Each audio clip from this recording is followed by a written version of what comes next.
4.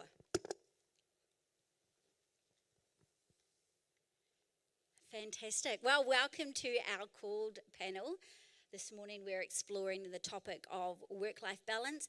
So we thought it'd be great to hear from some river people what struggles, strategies and successes they've had in this area of their lives. And we're all growing and we all have different seasons, and it's great to see how it can work for real in real people's lives. Briefly introduce yourself. Tell us about the things that are going on in your world, the things that make you busy, that you need the balance in. And yeah, we're looking forward to hearing what you have to say.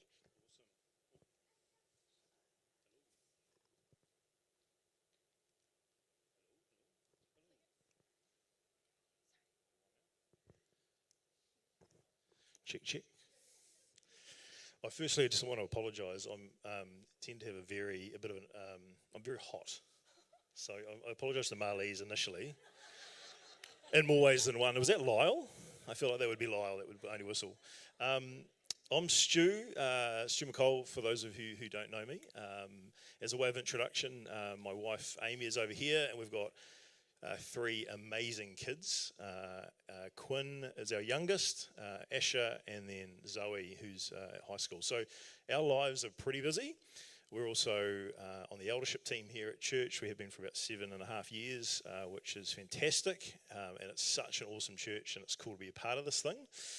For a job, I'm in a senior management role within quite a large New Zealand business, which is pretty demanding. And there's a few of you that are in those similar roles. And I must admit, when Anika emailed me about this, I thought it was incredibly ironic that I would be sitting here talking about work-life balance. It is a big focus, let's call it, for myself and Amy.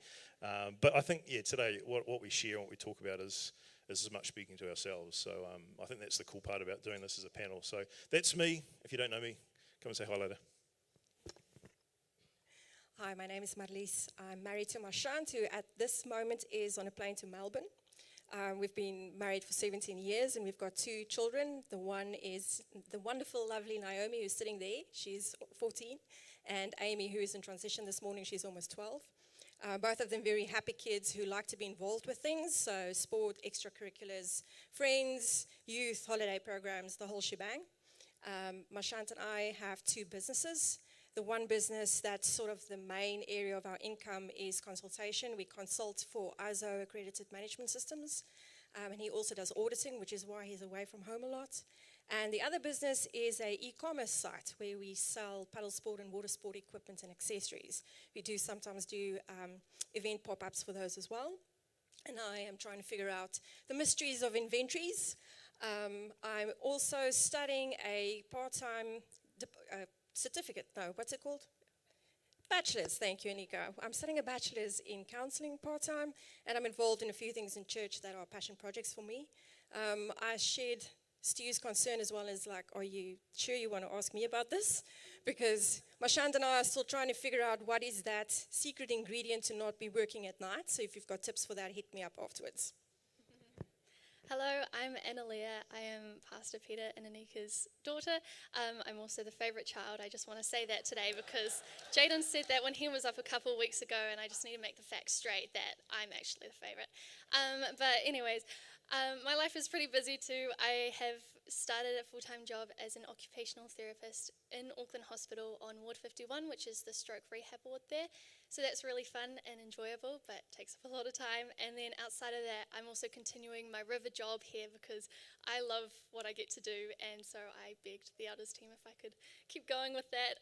So I've got that as well outside of it. And then I enjoy making life fun and having lots of little things around it as well. So find ways to keep busy. But yeah, I think similar to what they've already said, life's busy, but I think everyone feels that too. So I think, it's a bit weird kind of speaking about balancing it all, but there's definitely tips that I think we've all kind of learnt that hopefully we can share and hopefully you can take something away from it. So yeah. Awesome. I think the best people to ask about work-life balance are those that are busy and feel like they might be juggling 75 other things all at the same time. So we're excited to hear what you have to say. So Stu, starting with you, I can imagine there are many challenges with managing all the different aspects of your life. What are two of the greatest challenges you've faced with balancing family, work, God, and what solutions have you come up with?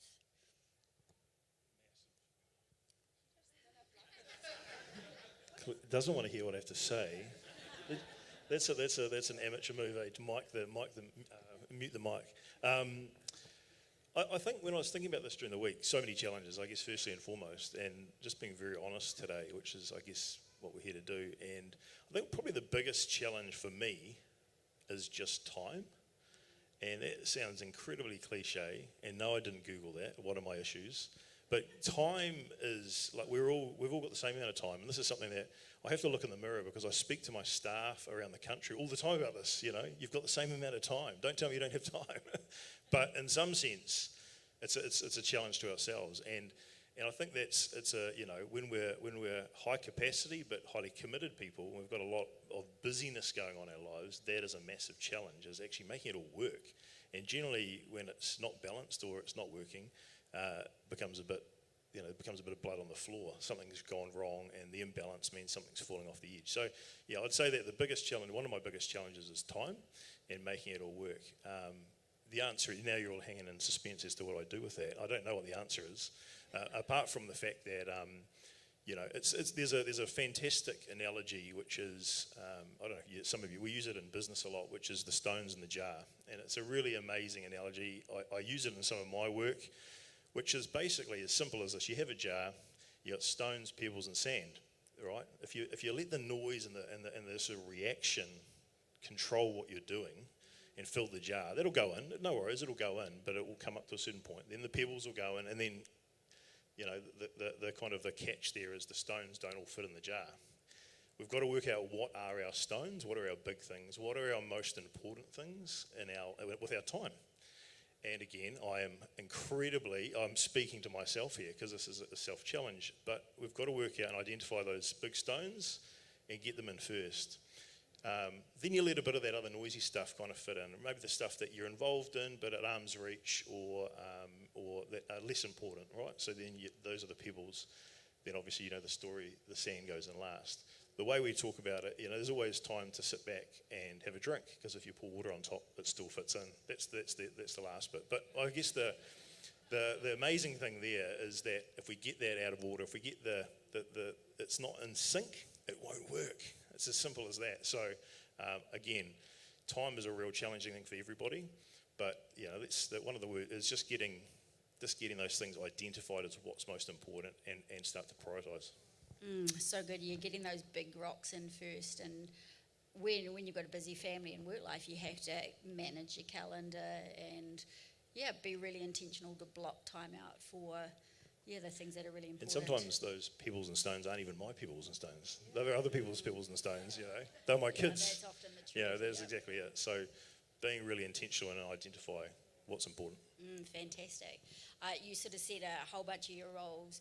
For you're a husband, a dad, you're a manager, you're the Uber driver taking your kids to sports and youth, you're on the worship team, you're a church elder. What intentional decisions have you made for your family to function and not burn out?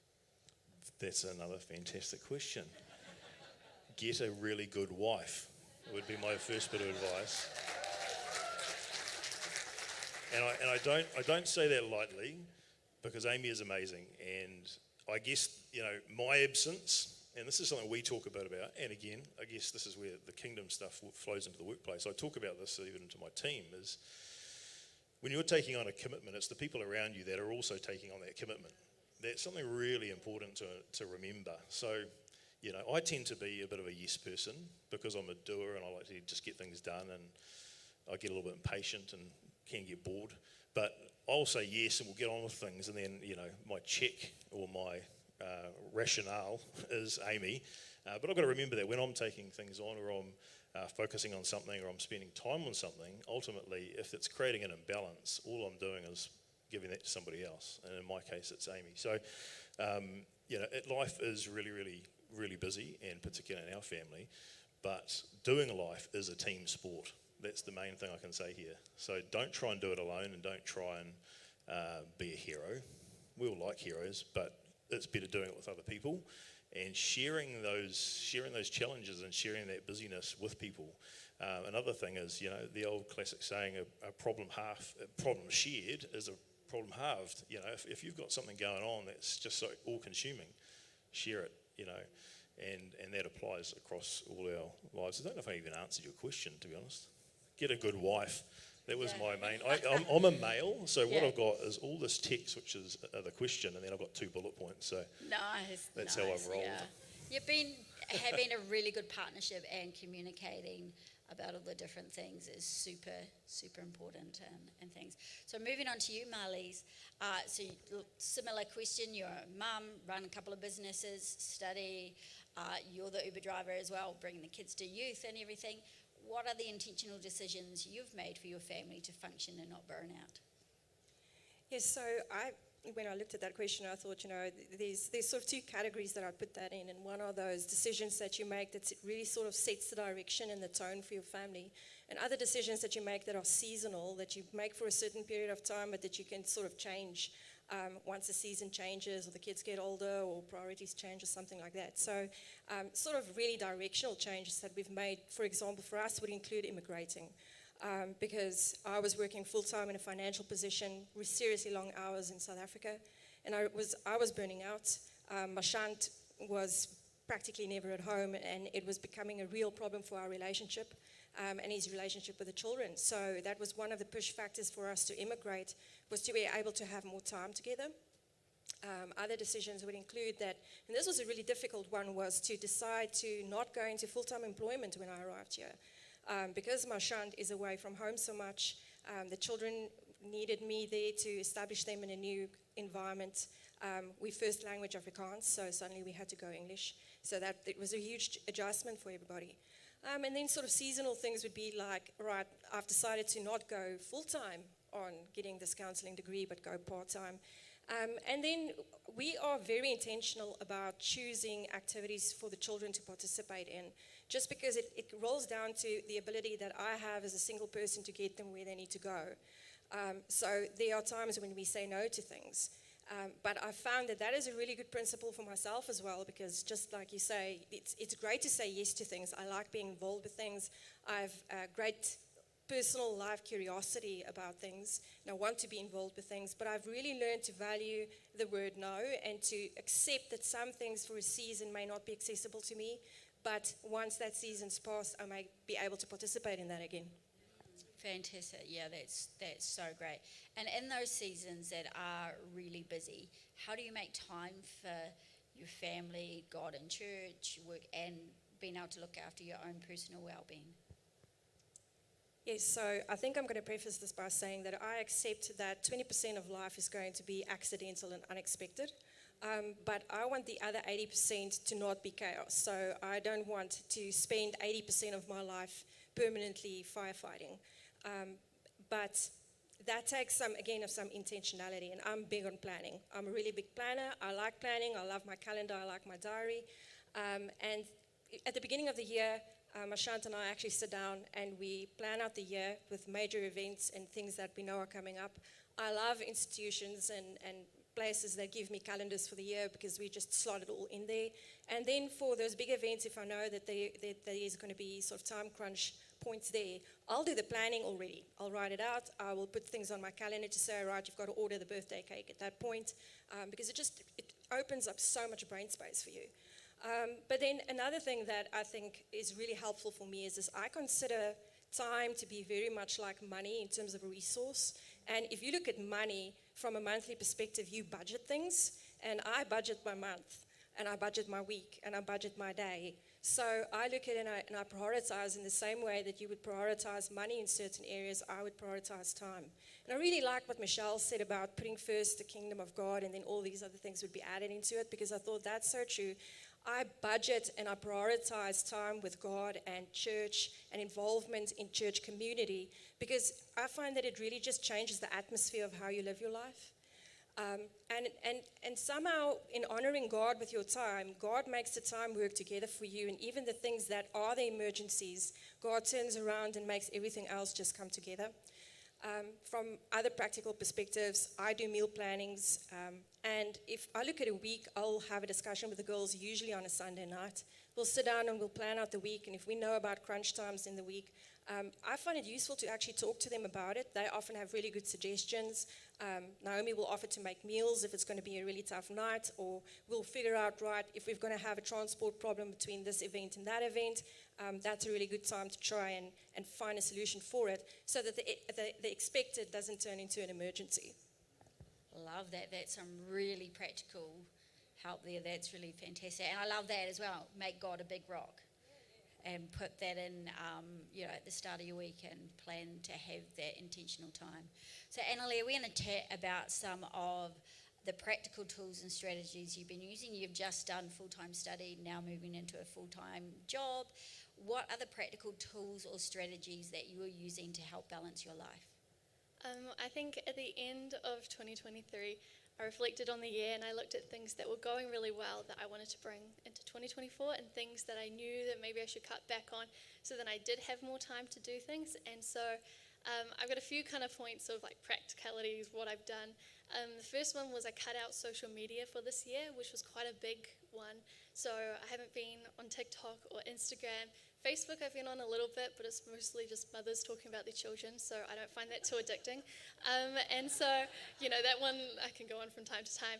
But cutting that out, you actually start to realize how much time you spend doing that thing. Well, for me it was social media, for you it might be something else. But just like doom scrolling and, just getting stuck in that and never actually feeling energized by the end of it as well. Because I feel like sometimes we're like, oh, let me chill and, go on social media for a bit, but that never actually kind of makes you feel rested, or at least I never found that. So by cutting that out, I gave myself so much more time this year that between things, I can actually do more practical things in between. The second thing is Google Calendar, kind of lining with what you're saying. Honestly, helps so much. Just putting everything that's inside your head onto paper or onto a calendar helps so much, because then you're able to physically kind of see how everything's looking. And I think something that can happen is people can be like, oh, you're free Wednesday night, and you're like, oh yes, I am free, let's book something in. But you don't tend to figure out what's happening on either side of that the rest of the week. And so even though it may be good for the Wednesday, you might have actually had something on every other night of the week, and by the end of the week you're going to be exhausted because you didn't actually take into account everything else around it. So by putting everything into a calendar, it's so helpful because you can see how you are going to be by the end of the week, how everything fits in with everything else. Also this year I've been kind of big on my habits and things that I really want to get done. So I've got a really good habit app that, like, when you've completed it, you swipe in, you hear a nice little ding, and that's enough to go, yeah, I'm going to do that again tomorrow, to hear that. And if you complete them all, then the screen goes all happy with like confetti, and it's good. So, it's very encouraging to keep going with that. But yeah, I'd say just kind of, have a good routine as well. Having routine helps kind of balance everything. Starting the day well, ending the day well. I find starting and ending with God helps the rest of the day just kind of flow well, because He's in the book ends and in the middle of it. But, sorry, that's just like a lot there, but there's that. That was so good. And yeah, like, we are so blessed to have all the resources and technology now to help us balance our life and order our things. You can have a shared calendar as a family. There are so many different things. So yeah, if you're interested and you're like, oh yeah, I want to take advantage of some of those tools, then come and talk to our panel afterwards during the Connect time, because I'm sure they'd love to show you how it all works. Annalia, how do you fill up your tank when you have so many other things competing for your time? I love this because for me, if you guys know Enneagrams, I'm in the Enneagram 7, so I love making things, exciting and enjoying life and having fun in it. And I know that can be quite hard for many people with their lives. They tend to kind of book everything in, or there's so many things for them to think about that it's hard to kind of fit in that time for themselves to fuel up their tank. And so what I found has really worked is kind of booking things in advance. And so if you look at your week, I'm going to use the Wednesday night again, and go, oh, I'm free on the Wednesday night. Literally put in your calendar the thing that you want to do that fills you up. And so for me, the things I tend to kind of prioritize is baking. I love baking. Going on walks, sunrises and sunsets, and dancing. Like, those are things that I love. And so I will try and book ahead of time time that I'm going to do these things. And so I encourage you right now to even have a think of maybe 3 things that you really enjoy doing that maybe you haven't really given yourself enough time to do. Then if you got out your calendar and you booked in those 3 things across the next month, just at random points, random nights. It could be just for 10 minutes, it could be for an hour, 2 hours, however long you've got. And then once you get up to that point, prioritize it as if it's like an event with someone, even though it's just with yourself. Because if you just keep going, oh, it's something that I can, I'll book something in with someone else at that time, it's okay, I can do that later. You're never going to get round to that. And it's really important to kind of fuel yourself up so then you can also pour into other people. But God's given us all these amazing gifts and talents and things that we enjoy in our hearts doing because, it makes you who you are. And by doing that, it also brings you back to Him. And so by putting those times in, you're actually kind of, worshiping God in a sense through what you get to do there. And it does fill you up to kind of pour into others. So yeah, I think just kind of what I found is being intentional with putting it in ahead of time, so then when it comes to it, you don't need to think about it and it happens, and then your week's filled with exciting things here and there, and yeah, it's good. Fantastic. And I remember hearing in quotes you can't pour from an empty cup, and I think it's so important to remember to be filling our own tank. To be doing things that spark joy and make our hearts sing, so that we've got then that overflow to our family, we've got the overflow at work, we've got the overflow in the other parts of our lives. And I love that about booking in and making that a big rock, making that a priority, because often we can put ourselves last on the list and totally neglect that part of our life because of all the other things competing. So why don't we give our panel a massive clap to say thank you.